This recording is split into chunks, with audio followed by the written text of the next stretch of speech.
When I started to write this book, I was haunted by a villa in France called the Villa Herbel near Marseille.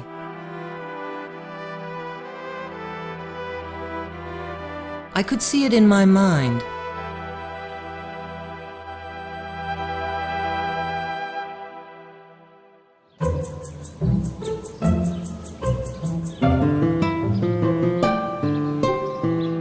An imposing 19th century stone house with a pillared entrance and elegant shutters. A gravelled terrace ran its length, shaded by 3 magnificent plane trees.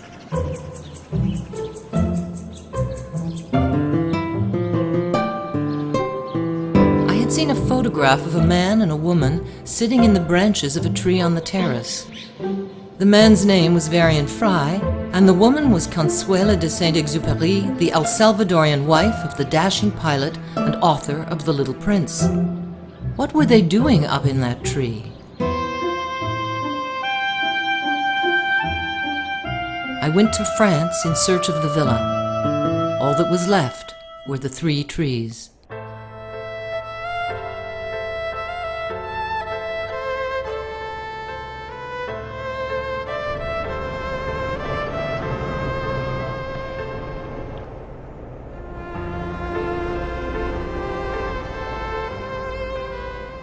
Just beneath the skin of modern Marseille is the old city in 1940. At that time, the cafes in the ports were filled not with tourists, but with European refugees. As the Nazis conquered Europe country by country, the people fled. The port of Marseille was the last place to hide. As a young man in his early 30s, Varian Fry traveled to Marseille as the representative of the American Emergency Rescue Committee.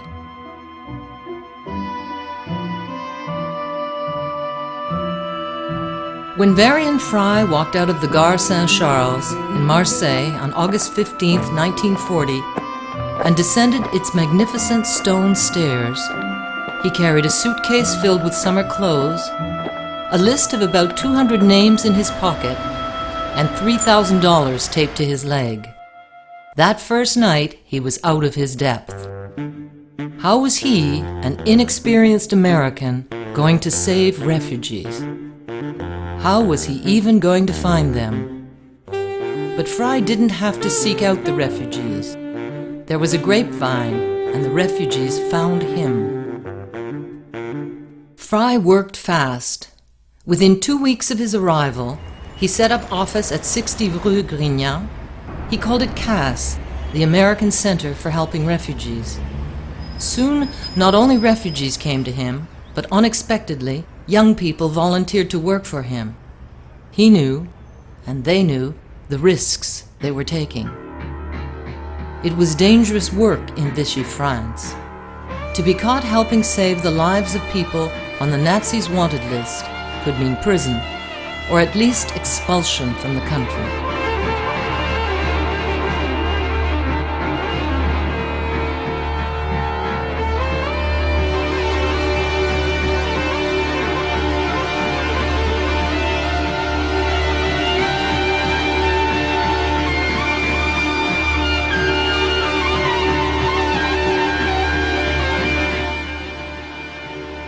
The group rented a villa outside Marseille.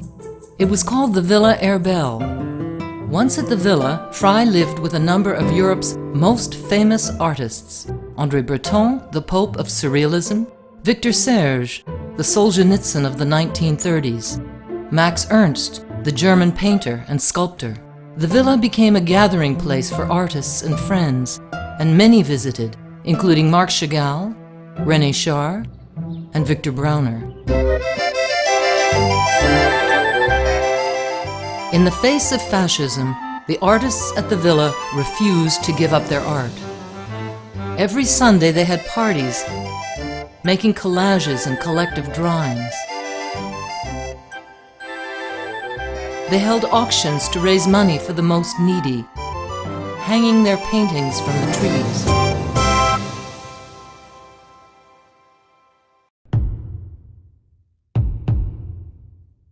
Max Ernst was one of the most endangered artists. He'd been living with his lover, Leonora Carrington, in Saint-Martin d'Ardèche, where they'd covered their home with sculptures.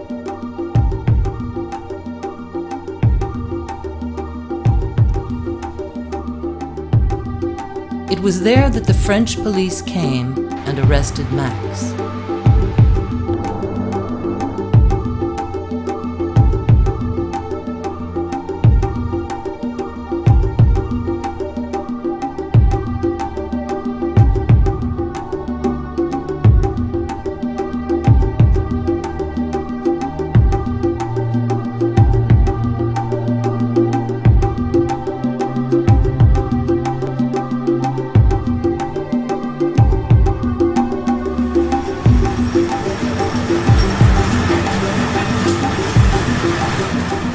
He was taken to Camp des Milles and stayed there for 3 months, living in filth and hunger, until he finally escaped and made his way to the villa.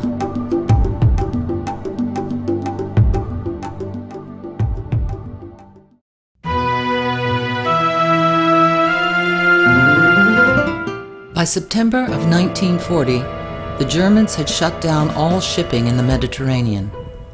The only way for refugees to get out of France was to make their way through Spain to Lisbon, where they could find a boat for America. But under German pressure, the Vichy government stopped issuing all exit permits out of France. People were trapped, and those on the Nazis' wanted list were in grave danger. They had to be smuggled out. Varian Fry did not flinch. He set up a secret illegal route from the French seaport town of Bagnols-sur-Mer across the Pyrenees to Spain.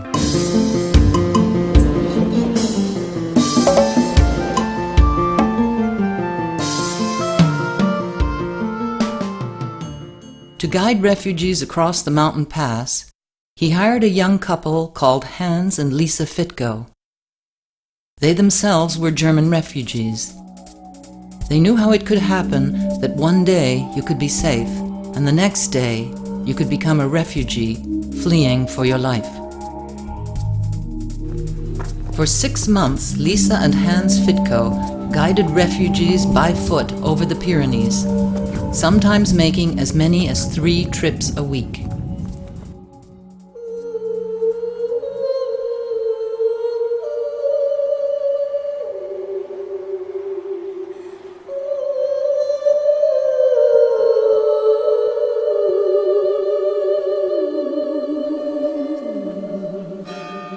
In late August of 1941, the police arrested Fry in Marseille and shut down his rescue mission.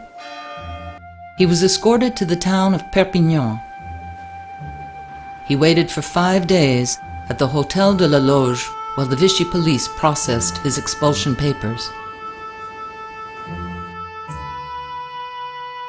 He was then taken to the French seaport town of Cerbère, put under guard on a train for Spain, and expelled from France. For 13 months, Fry and his staff had worked grueling hours to get people out of France. Some refugees left legally by train or boat, with all their necessary exit permits, transit visas, and international emergency rescue visas secured by CAS. Others continued to escape illegally. In this manner, CAS saved the lives of Marc Chagall, Max Ernst, Marcel Duchamp, André Breton, and numerous others.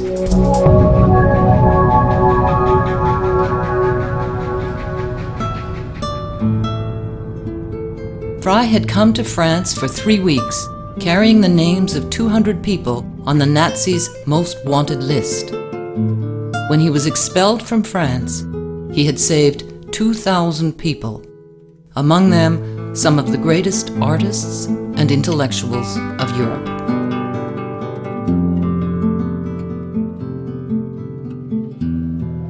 But not everyone made it through. One of those who didn't was the philosopher Walter Benjamin. After Lisa Fitko guided him across the Pyrenees, the Spanish police arrested him and charged him with being a stateless refugee. He was told he was to be deported back to France. He knew that this meant he would be immediately transferred to a German concentration camp.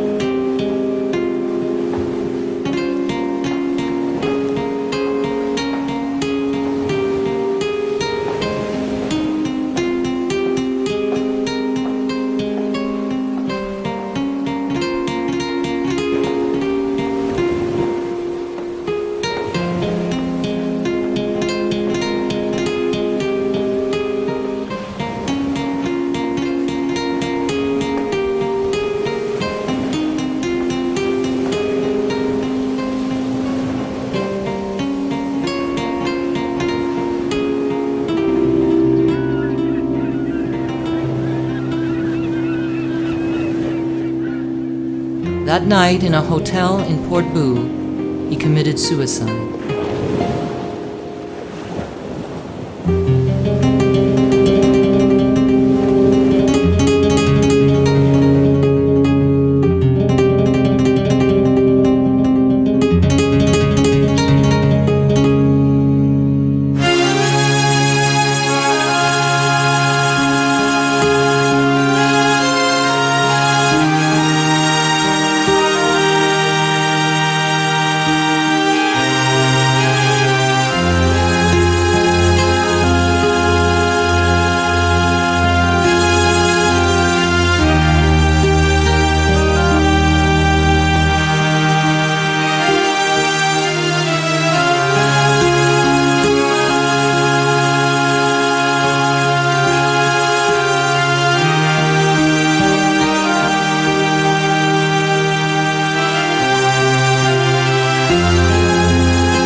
In the cemetery of Port-Boo, there is a monument to Walter Benjamin and to all those refugees who, like him, didn't find the road out.